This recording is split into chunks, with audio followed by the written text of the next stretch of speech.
Witam was, drogie głodomory. Dzisiaj taki szybki temat na temat pewnego fetyszu kulinarnego. Jakiś czas temu robiłem taki film o przysmakach z dzieciństwa, gdzie każdy jakiś taki miał. W moim przypadku to była mortadela taka smażona z jajkiem, taki à la omlet z mortadelą, ale często też mamy jakieś takie mniej lub bardziej dziwne fetysze kulinarne. Nietypowe kombinacje jedzenia, smaków, aromatów, które niejednego wprawiłyby w osłupienie, a nam smakują. Może na przykład ktoś z was, nie wiem, smaruje mortadelę dżemem, albo pasztetową nutellą, je pizzę z ananasem. Nie no, przesadziłem, taki kopnięty to chyba nikt nie jest. I ja również mam coś takiego. Przeprowadźmy małą rekonstrukcję.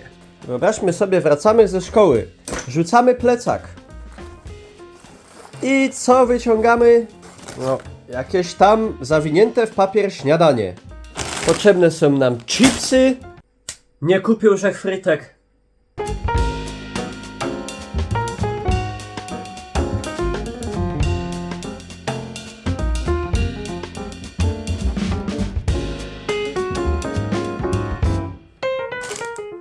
I frytki w tym przypadku akurat z maka.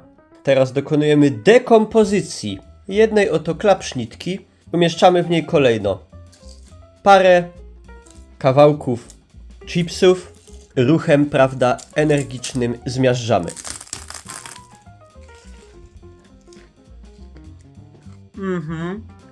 Pyszny smak śniadania jedzonego po basenie szkolnym młodzieńca urodzonego w latach 90. I analogicznie postąpić możemy z drugą, zamieniając chipsy na fryteczki. Smacznego! Może to i dziwne, ale ja tak jadłem i mi smakowało. Dalej mi smakuje. Jeżeli też macie jakieś takie nietypowe fetysze, połączenia kulinarne, nie bójcie się, nie wstydźcie się, dajcie znać. Nara.